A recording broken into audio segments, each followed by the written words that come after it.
Welcome everyone. My name is Sean, and today we got to talk about this Jubilee panel, which featured white liberals versus black conservatives. And the reason I might sound a little bit disappointed in my tone is because some of these black conservatives had an absolutely awful performance. Some were good, and I can admit that this may be down to the editing of Jubilee, but overall I was pretty unimpressed by the arguments put forward, but more importantly, the lack of information on basic talking points being brought up by some of these left-wing people, including historical events.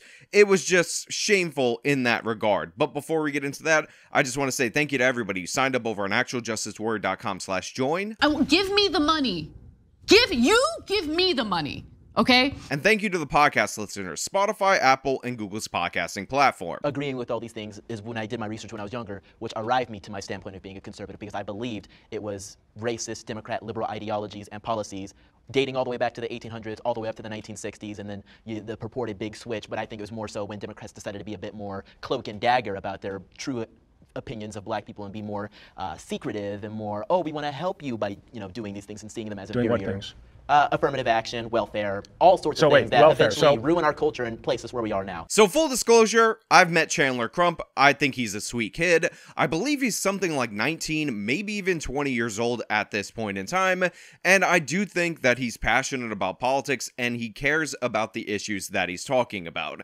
That being said, I'm not interested in this Democrats are the real racist kind of thing, or that, oh, the point of the welfare system is that they were trying to separate the black family and all of that. Honestly, it's an argument that's kind of completely pointless. It adds a conspiratorial element to the conversation, and it distracts from the point that the incentive structure as laid out by some of these great society welfare programs had the effect of breaking up or incentivizing the breakup of the black family. One of the things that I'll often cite is that in the state of Georgia, it's actually illegal for a married woman to go on welfare. So if you are in poverty, it's actually advantageous of you, even if you could work things out with the father, even if you're in a relationship with the father, to not be on welfare and collect money from the state in order to better bolster your financial status. And because black people are people and people respond to incentives, this creates a bunch of problems and it ends up leading to the deterioration of the family. And by the way, even though you might think on its surface, two parents unmarried living in a household doesn't make a difference between two parents that are married, the stats show differently. So yeah, this actually does have an impact on the black family,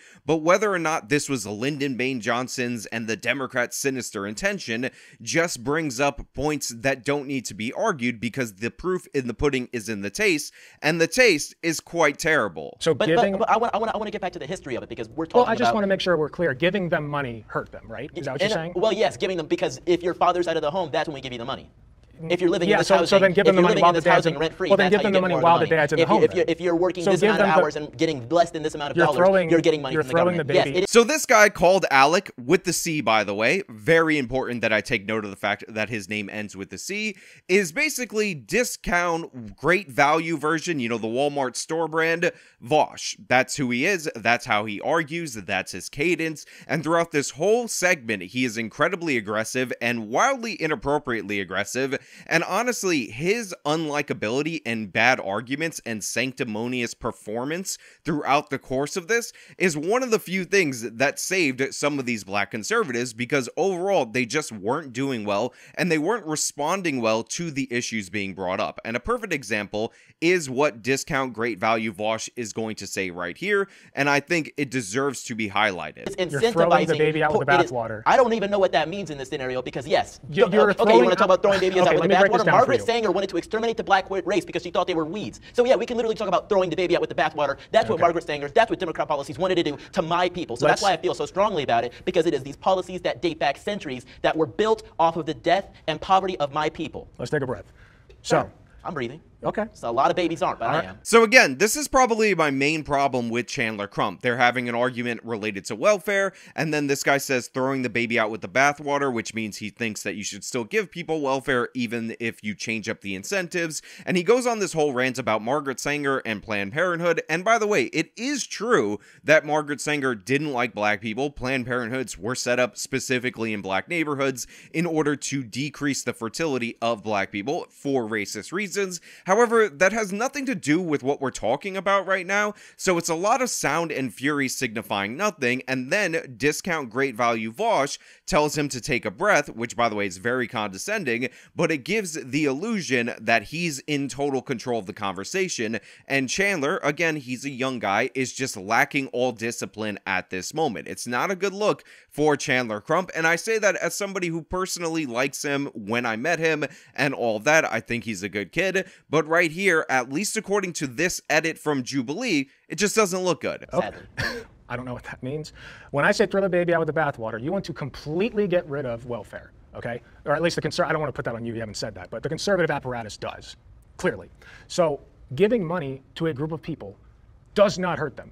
I mean, sure, if you're talking about a lottery, It just hey, literally take can't. money. But Yes. there are strings Take money. attached to that money. Take all the there money. are strings attached Give to them that millions. Make them all millionaires. I don't care. So in this point of the conversation, Chandler Crump has lost. He has conceded a point that he never should have conceded, which is the idea that giving money to people does not hurt them. And he cites the lottery as an example, which, by the way, go look up the fate of lottery winners to find out that that is actually 100% not true. What we know is that when you give out money when people don't earn it, they don't have the financial discipline in order to utilize that properly. We see this all the time with any group that is given large sums of money or is under the care of the federal government. A perfect example of this is Native Americans. A lot of Native Americans are granted land, the government owns and manages it, the government issues them checks based on treaties, and even though it doesn't have the same incentive structures as the welfare system, which incentivizes the breakup of the family, we see similar results in Native communities under those treaties that we see in communities that are receiving welfare benefits disproportionately. But interestingly enough, the Native American tribes that actually own their own property, that don't have it managed by the federal government, that isn't granted to them as a welfare program through treaties, do much better than those who have their stuff managed by the feds. So in this regard, protecting the Native Americans' rights, their rights to earn out in the world, is way better than giving them money, because giving them money leads to a phenomenon called learned helplessness. So Chandler should have never conceded this point at any point. It's just wrong. It's not correct. And if you lay out an appropriate incentive structure for Black America, they will prosper. And by the way, this has been proven out in American history. From the 1930s to the 1950s, Black poverty fell from about 85% to about 49%. It is the largest and fastest reduction in poverty for any demographic in American history. And this was while there were no welfare programs. In fact, Black Americans were often excluded from great deal welfare programs, and there was active discrimination in the system. But because they had solid families, they had solid communities, and by the way, some of this was actually in response to the discrimination, they built up their own institutions and they were able to work their way out of poverty. Giving money to black people does not hurt them. And that has not happened, though. That has not happened. What do you mean? That has not happened. It hasn't been a You're reparations. saying It hasn't been this or that. So Chandler, in no way, shape, or form should have conceded this ground, because giving people money, giving them welfare to do nothing, does on its own have negative effects on the people receiving that. It changes the character of the people. It creates a phenomenon called learned helplessness, as I said earlier. And again, citing lottery winners, it's such an asinine maneuver. I can't believe he actually said that. It has You're been a saying welfare program, welfare Great was Societies designed. Act, that Welfare was built was- off of the idea of, hey, we get these families split up, we get these So people then let living them here. keep the family together and keep all the money. I mean, There you go. I guess Boom, so, done. but I guarantee you I guess there's so. no way that Why would you not happen. advocate for that? Again, conceding to this point gives away the whole game. It gives away the whole argument. It ends up surrendering ground to this great value Vaush that essentially we need to do welfare, but even better, and that's going to solve the problems in the black community. And him saying, oh, they haven't done that or whatever, honestly just does not help the situation. Now, you could talk about, like I said, the impacts of the specific welfare programs. You could talk about how they're disproportionately impacting black people, but there's plenty of poor white people who fall into these same incentive traps. But all of that ground is conceded when you give up to this guy that, oh, well, they haven't made black people millionaires, and, you know, it would be better if it was like the lottery and all that. Again, Chandler, too angry, too aggressive right off the bat, missing the point and conceding far too much ground to this guy who's pushing basic left-wing talking points. This isn't even advanced level stuff. You read one book and you're able to understand everything that's coming out of his mouth at this moment. Even more great. So in the 1880s or so, when we had our first black members of Congress, which were indeed Republicans, I think that was a great start for things. But obviously we had terrible things that happened, like the Tulsa massacre, among, you know, black people being chased out of their homes by the KKK. Sure. Look, the purpose of this video is not for me to go after Chandler. As I said, nice enough kid and all that. And I understand that Jubilee edited this video, so they may have edited it to make it look like Chandler brought up Tulsa to concede the point of Tulsa in order to say Democrats are the real racists. But the thing is, he should be able to push back on Tulsa race riots talking points as portrayed by the left, because they wildly misrepresent this event in order to call for political changes and make it seem like it's totally impossible for Black America to build wealth. And everything that the left says related to Tulsa is a complete and total lie. What actually happened is that a guy called Dick Rowland, nicknamed Diamond Dick, I'm not joking, was accused of sexually assaulting a girl in an elevator age 17. Now, because black people in that black neighborhood that is often labeled by the left as Black Wall Street, however, it was actually called Little Africa at the time, and it was only named Black Wall Street for political purposes later, thought that they were going to lynch Diamond Dick for this crime. So they showed up to the courthouse, and there was a confrontation with white people who may possibly, because again, this was over 100 years ago in the South, probably showed up to lynch Diamond Dick. But the thing is, the black people then fired guns first, killing 2 to 3 white people on the courthouse steps, and then a racial battle, a racial riot was on. Now, the left likes to exaggerate, and they quite literally fund expeditions to say that 300 people were killed. I actually heard in one report that it was 3,000 people were killed, but in reality, in actuality, it was 38, maybe 36 to 38 people, and 12 of those people were white. They were killed in the fighting, and it had nothing to do with Black Wall Street, which again was Little Africa, being more wealthy than the surrounding areas, because Little Africa was not more wealthy than the surrounding areas.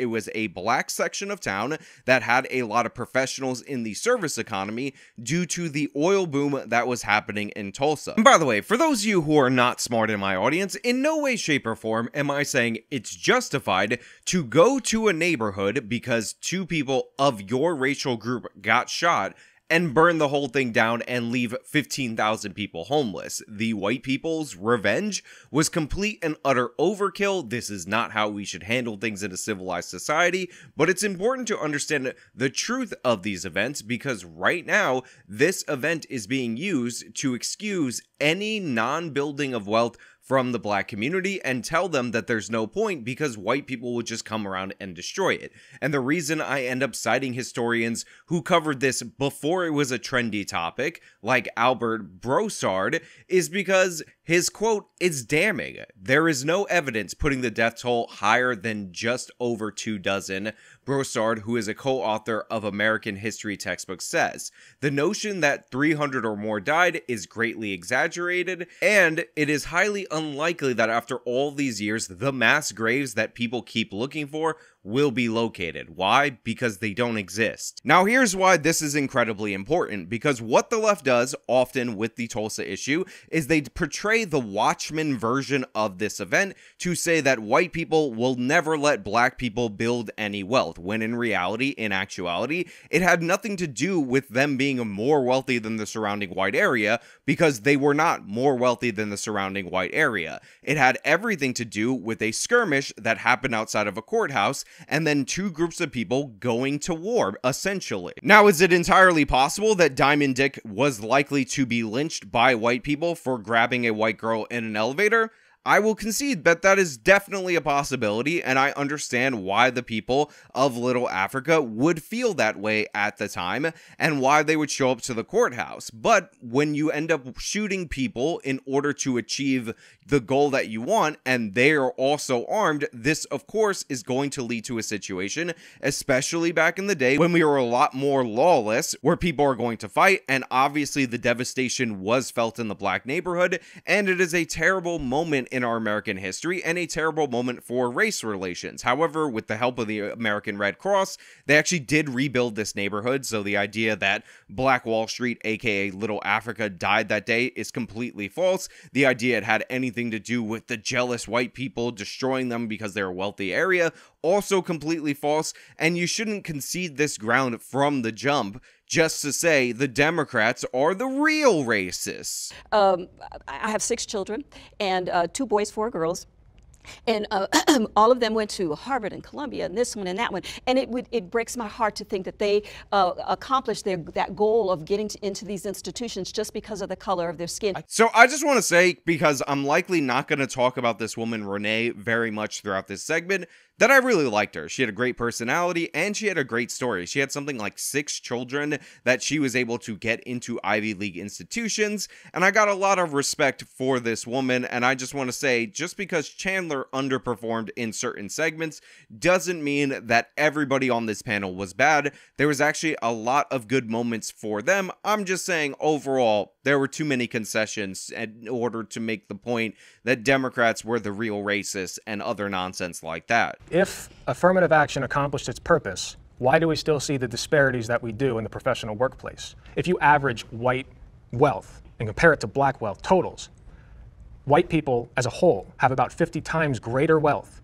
than black people as a whole per capita. So I just don't understand why you think affirmative action has accomplished its purpose. So I just want to point out that Great Value Vaush is babbling right now, and they actually put a fact check on the bottom to say that Black and Hispanic households are either at about 15 or 20% the average worth of a white household in the United States of America. And the reason they did this is because he started doing the 50 times more wealth, which does not account for population, and he says total, but then he says per capita, and it's just him babbling about stuff that he doesn't know. But again, if you're going off the cuff on statistics, usually you're going to be incorrect. If this was not corrected, by the way, by Jubilee, I would have corrected it here. But it is notable that, at least in this edit, that nobody corrects this exaggerated stat, and they also don't really get into the underlying premise in a satisfactory way. So I don't see Curious, why do you assume that just because there is a disparity means it's because of a racial issue? What else would it be from? Now look, I've been very critical of the Black conservatives in this conversation,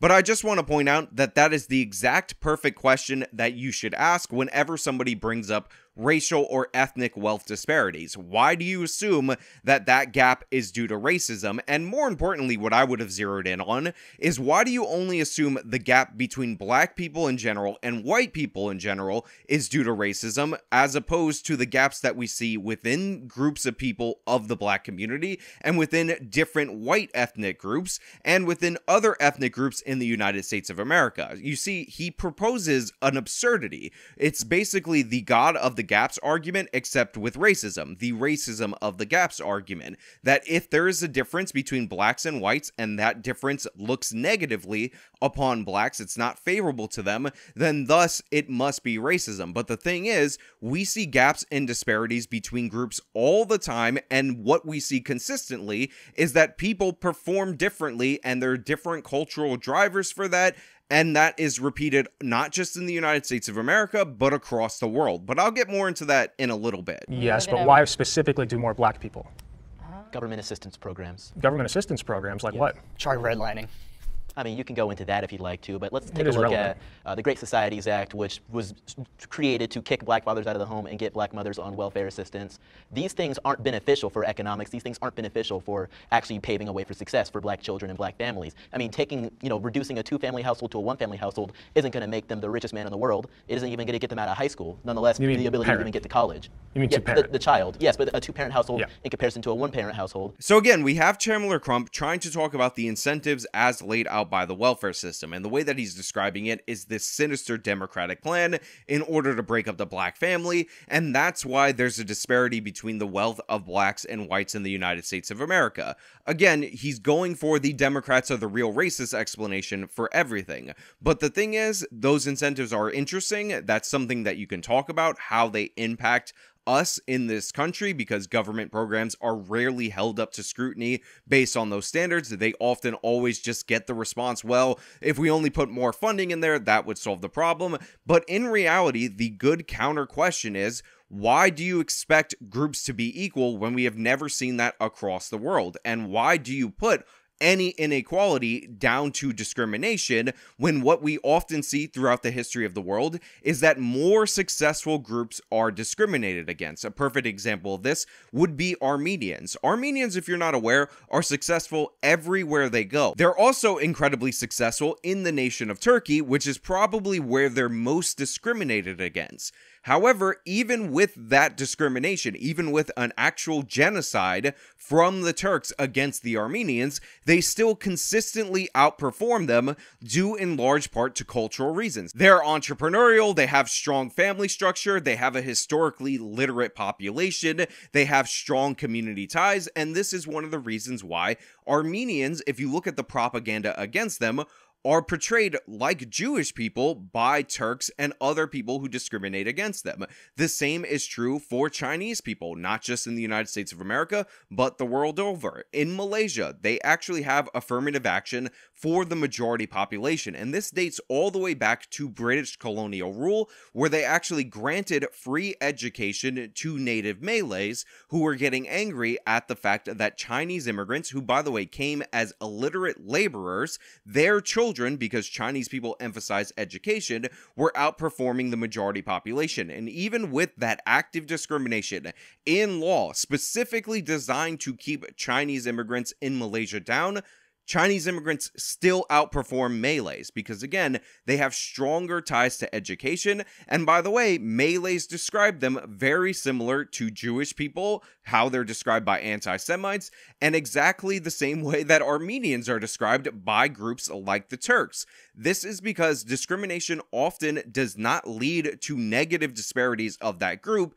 It spawns from positive disparities, or a minority group outperforming the majority group, and thus the discrimination is the response to that. By the way, another example of this is actually black people from the West Indies, from the Caribbean, being discriminated against by black Americans and being attacked and victimized because they are successful sending their kids to the same schools, living in the same neighborhoods as your average black American. In fact, if you look at the first black person to be a New York official in whatever category, chances are you're actually going to find somebody of Caribbean descent. Now, the hypothesis put out by great value Vaush is that, oh, the history of slavery and discrimination and all of that led them to not be successful. Well, I got news for you. If you're black from the Caribbean, if you're black from the West Indies, you're descended from slaves, more likely to be descended from slaves than the average black American in the United States of America. Yet that is not holding you back. Why? Because blacks from the Caribbean have a better culture, better family structure, better work ethic, better emphasis of education. All of these things lead to greater success, and they have nothing to do with discrimination. And as we find out, even with black people from the Caribbean, they're discriminated against by the broader black population in America because of their success. The discrimination doesn't make them not successful. Asian students on average have to score 450 points higher than a black student in order to get in the same university. So if you think of the universities that have courses, etc., that grade on a curve, you can only have so many people with an A, so many people with a B, etc. So that means that the bottom percentile is going to fail. Who is most likely, just based on logic, going to be the ones failing? It's going to be the people who didn't have the credentials to get there in the first place. So I just want to point out that I do appreciate them bringing the SAT point, and I also appreciate Jubilee bringing up the fact check, because this guy said that Asians have to score 450 points higher than black students in order to get in the same university. They also have the Hispanic number right there, and I wish they would have moved on from Harvard and the Ivy League, because what we actually find through the research is, although you have black and Hispanic students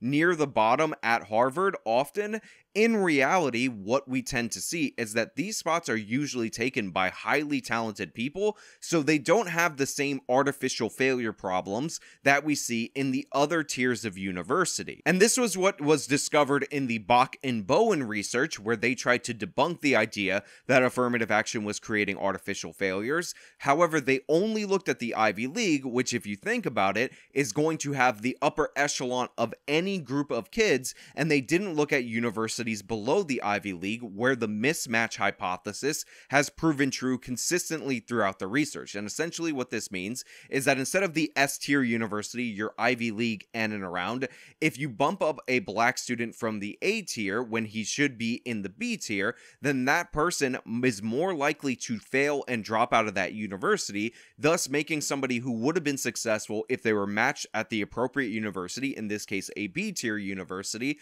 an artificial failure, because you wanted to bump them up in order to boost the diversity or feel better about yourselves in that A tier university. And this ends up having an effect almost all the way down the line. However, that effect is actually less pronounced in the Ivy League because there's so many applicants and there's so few spots. You're ending up selecting for people who are generally going to do okay in those Ivy League institutions. It's a lot. I will link sources that explain this in greater detail in the description of this video, but the point I'm trying to make is that these mismatches and these artificial failures are more common in the overwhelming majority of universities, and the focus is often zeroed in on this narrowest group, something like 8, that are in and around the Ivy League, and that is a distraction because with that small sample size, and with the fact that they can select the creme de la creme of any of these groups, really draws the attention away from where it should be focused, which is the overwhelming majority of black people being accepted into college and being set up for failure by the racial affirmative action system. One of the biggest things he did is he secured permanent funding for HBCUs, one of the largest increases we ever saw for HBCUs, personally done by his administration, among many other things. The First Step Act, which, you know, there's a lot of debate about whether it was really the best thing to do, but that was definitely a kiss of love to the black race. So I hate this topic. It's whether or not Donald Trump likes black lives or cares about black lives. It's a stupid point. It's totally irrelevant. It's not interesting. But the examples being brought up are things that the Trump administration did as a strategy to try to lure over black voters, like funding the HBCUs for 10 years rather than having them come back each and every year in order to get their funding. So that was something that he did for Black America. The First Step Act, even though there are some good things in it, I've talked about my issues with it. I don't actually think it helps Black America to go softer on crime and set that tone from the presidential level, but that was done again to try to curry favor with the black vote. And there are a bunch of other things that the Trump administration did to pander to black people. Whether or not they were good policy is up to you to decide. I think a lot of it wasn't good policy. So the idea that Trump, the evil orange man, hates the black people, it's just not a thing, honestly, in my opinion. But I agree in the sense that Donald Trump doesn't literally want bad things to happen to black people, like I think a lot of conservatives do. So I think that he just says the most yeah, I do think that. I think he says the things that will get him elected. So I don't think that he has any personal grudges against certain, most people.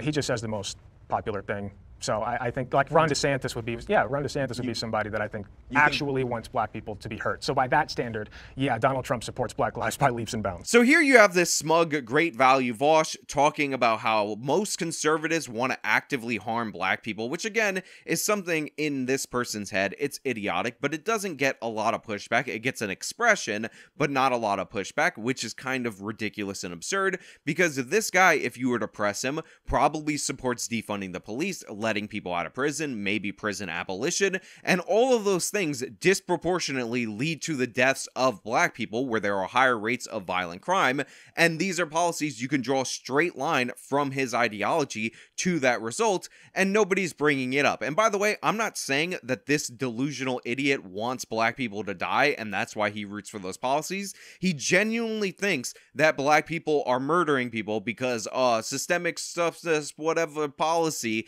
and that the police don't deter crime because he's been propagandized to believe that. But I would have pushed back in that regard rather than just let him throw that out there and say that about Ron DeSantis when again he has absolutely no evidence of that, and it's a ridiculous and absurd notion. I mean, this man took out like a full page in a newspaper calling for the public execution of 5 black kids. His hotels, all of his businesses have rampant history of denying black people apartments or whatever. So I forgot about that. I should not have stepped forward. So I haven't talked about this guy, Jacob, who is a very stereotypical white progressive that has no connection to reality, but I was waiting for this so that I could talk about him. And I'm going to knock out what he said second and then go back to what he said first. This is the discrimination for housing or apartments or whatever from the Trump organization. His hotels, all of his businesses have rampant history of denying black people apartments or whatever. So, and the fact of the matter is, if you're any of these large companies and you're renting out property or whatever, you will ultimately end up finding yourself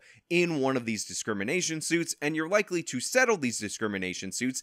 And this is because the costs of fighting them are often more, and it's not worth it, than the cost of the settlement. So what you end up finding out is that black Americans have worse credit, they have lower incomes, they're less reliable in paying rent. So discrimination based on merit ends up happening, and that falls disproportionately on black Americans. However, because people assume any disparity is down to discrimination, this emboldens lawyers and or attorney generals trying to make a name for themselves to file discrimination suits in order to look good. They allege a bunch of things and then the organization settles. So I don't give a damn about any of these lawsuits, what's alleged in them, or what they were settled for, based on the fact that discrimination lawsuits are often filed for these reasons against big organizations, and they end up settling. And when they don't settle, like Sears, they end up fighting it for 15 years in order to prove themselves not guilty, and it costs them way more money to do so, and they have reputational harm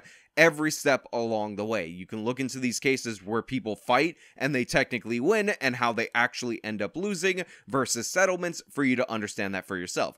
The second thing, though, I mean, this man took out like a full page in a newspaper calling for the public execution of 5 black kids. Is this idiotic statement that Trump took out a full page ad to call for the execution of 5 innocent black people, aka the Central Park 5. So first and foremost, the Central Park 5 was a mixture of black and Hispanic people. Secondly, Trump's article, which I can pull up and read some of it to you guys right here, did not call for the execution of the Central Park 5. This was in the wake of the Central Park 5 that Trump called for the reinstatement of the death penalty.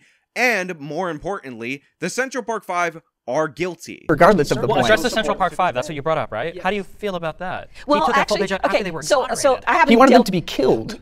Well, executed just because they were black. So by the way, as you guys have noticed, Destiny is here. Destiny is in this conversation, and I'm going to talk about him later because I'll probably throw him up in the thumbnail for clickbait purposes. But what I really want to focus on is what Jacob said, who doesn't even know that some of the Central Park 5 are Hispanic, about Trump wanting them executed just because they were black, which is absurd, and Destiny asserting that they were exonerated. And that's somehow comparable to the Donald Trump's treatment of the Central Park 5 that were already exonerated. That wasn't a victim of the media. The media said they were done. They were exonerated in court. They weren't there. So first of all, the Central Park 5 were not exonerated, and as Destiny says at some point, which I'll play the clip for you, it was not proven that they weren't there. The media said they were done. They were exonerated in court. They weren't there. What ended up happening is that one judge vacated their convictions, and then Bill de Blasio decided to pay them money for political reasons after they identified the source of semen that was found on a sock near the crime scene, and that belonged to Mateus Reyes. Now, this is presented by complete and utter idiots as proof that Mateus Reyes was behind this, and that the Central Park 5 were completely innocent, they didn't do anything, and they were framed by an evil white racist system. But the thing is, we always knew that there was a contributor to the semen, and this was in the trial transcripts argued by the prosecutor that these 5 were involved in the attack, yet there are more people yet to be identified that we're not referring to. And when Mateus Reyes came forward, the statute of limitations on his case already expired, so he actually received benefits as he was transferred to a different prison for confessing. On top of that, he was being attacked prior to him coming forward and saying that he acted alone by members of the Central Park 5 at the time in jail, who were, by the way, a part of gangs. So yes, Mateus Reyes was somebody who also raped the woman at the center of the Central Park 5 case, but that does not exonerate any of the 5. On top of that, people allege that there were wrongful confessions. None of the 5 actually confess. On top of that, all of their interrogations are available via video. You can watch them for free online, as well as the interrogations from about a dozen other kids who also identified these 5 as going in the direction of where this woman was beaten in and around the time of the crime. On top of that, there are also other people that were assaulted by these group of kids that they also had been arrested for because they were assaulting multiple different people that night. So if you're going to tell me that these kids weren't near the park, you're going to have to explain to me why all of these other witnesses were able to identify these kids. And considering one of these kids, Yusuf, was over 6 feet tall, super thin, with a high top fade, carrying around a lead pipe, it would seem like that's a pretty distinct description for a bunch of random people who were beaten up and attacked by him to make up out of nowhere in order to put it together. On top of that, the cop that nobody talks about that was at the center of this investigation is a half black, half Hispanic person himself, and you can go listen to him talk about the case, go over the absolute fraud that paints these kids as innocent. We were looking for the group of teenagers who were wilding, who were rioting. Mm-hmm. I mean, and that's the best way to describe it. They were rioting in the park. We came upon 20 to 30 of them after they had assaulted the teacher, John Laughlin, and beat him so badly that both of his eye sockets were shattered and his skull was cracked. He wasn't even able to identify who it was that beat him because he couldn't see. His head looked like it was dunked in a bucket of blood. Wow. We captured 5 of the 30 that we observed because the group, of course, started running when we went to apprehend them. Mm-hmm. And 2 of the 5 were Kevin Richardson and Raymond Santana, part of the Central Park 5. Mm-hmm. The Ava DuVernay joke of a series where they get 12-year-olds to play kids that look like little mini Mike Tysons. It's absurd. It's insane.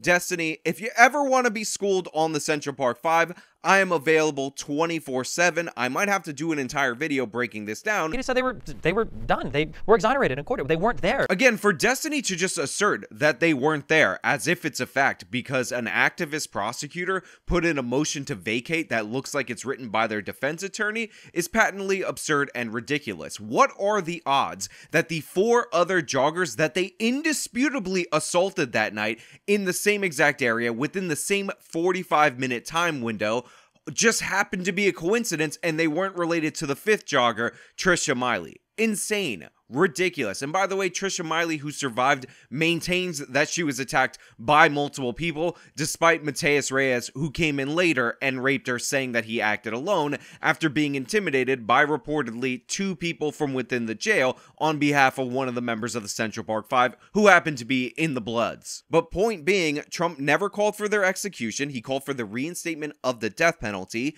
This was not after they were exonerated, which, by the way, they were never exonerated. Their conviction was vacated. This was before we even knew if the woman was going to be able to survive for this. And in that specific article, Trump makes an appeal to people who are good of all races to say clearly it has nothing to do with race. I mean, the headline is "Bring back the death penalty, bring back our police." And it talks about the crime wave in New York City. And it goes something like this. What has happened to our city over the past 10 years? What has happened to law and order, to the neighborhood cop we all trusted to safeguard our homes and families, the cop who had the power under the law to help us in time of danger, keep us safe from those who would prey on innocent lives, to fulfill some distorted inner need? What has happened to the respect for authority, the fear of retribution by the courts, society, and the police for those who break the law, who wantonly trespass on the rights of others? What happened is the complete breakdown of life as we know it. So this is Trump writing an article in the late 80s when New York crime was completely out of control, talking about how criminals don't fear consequences, how we should have the neighborhood cop, and all of that. And again, there's nothing racist about this at all whatsoever. He would go on to say many New York families, white, black, Hispanic, and Asian, have had to give up the pleasure of a leisurely stroll in the park at dusk, the Saturday visit to the playground with their families, the bike ride at dawn, or just sitting on their stoops. This whole article will be linked in the description of this video. I defy you to find me something evil white racist about this, anything about executing 5 black children. This is overall about how Trump thinks we should bring back deterrence, bring back the police, and bring back the death penalty for New York City because criminals don't fear consequences. And again, this was written when we didn't even know whether or not Trisha Miley would have survived her injuries because she was left in such a poor state by the group, the Central Park 5, after they attacked her. I understand that the prosecutor of the 5, he was a black guy. And so in being a black guy, he went and he looked at all the evidence and said, these guys are guilty. Black people can also be racist against other black people. Or just make mistakes. So if anybody does anything you disagree with in regards to the Central Park 5, even if they themselves are a black person, they're just a self-loathing black person, they're just a racist black person. Now, all of this ground is just conceded by the black conservatives here. All of it is just like, oh, we have this woman trying to push back, talking about how the prosecutor was black. She's talking about the detective that I referenced earlier. Again, I'll link some of his interviews where he talks about this absolute fraud, painting these guys as innocent. But yeah, they should be able to notice this talking point and be able to push back and fight back against it. You would only have to read the one-page ad that Trump took out in the paper to understand that their narrative about him calling for the execution of the 5 blacks, innocent angels, after they were declared innocent is just made up. It's a complete and total fiction. And by the way, they're also not innocent. I think especially recently with a lot of riot stuff that's going on or protest stuff that's going on, people on the left tend to infantilize a lot of different types of protesters, and especially even talking to, some of the other black content creators I do content with, when you hear a lot of progressives come out and say, well, they don't have a choice but to riot or break into the store, or, well, they're stealing, these electronics or shoes for good reasons, you just don't realize it. I think a lot of people kind of look both ways, and it's a little bit weird that there's such a complex on the left to excuse like every single possible negative behavior from somebody as long as they're a skin color that you're kind of in charge of protecting.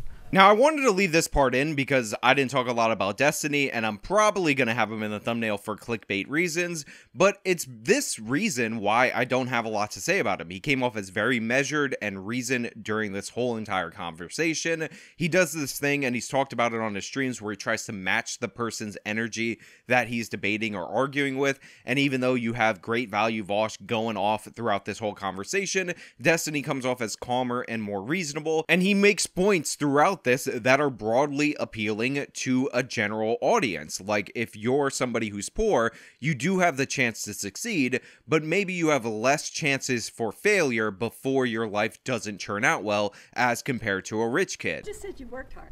I did, but I got very, very, very lucky doing so. Very lucky. You think it's just luck? It's not just luck, but the difference is that born into a wealthier family, you can make so many more mistakes in life. And when you're born poor, you get like 1 or 2 before your life is over. And that's really sad to me. This kind of stuff is broadly appealing, and this is one of the reasons why there aren't a bunch of crazy highlights from Destiny from this conversation. Maybe he had better rants that were edited down. I believe they shoot for something like 3 hours, or maybe I'm confusing them with Vice and they actually shoot for something like 6 hours in these segments, and then they edit it down to like 45 minutes, and obviously they cut around parts of the conversation, so there's just not a lot of crazy Destiny moments that you would see from his stream in this, and I think it's kind of to his benefit because he does come off as just more reasonable as compared to Chandler or great value Vaush Alec with the C. Renee comes off very well, but she's also more reasoned, so she doesn't get a lot of airtime, and some of these other people do come off pretty well. It seems like Jubilee wanted to paint this more as a battle between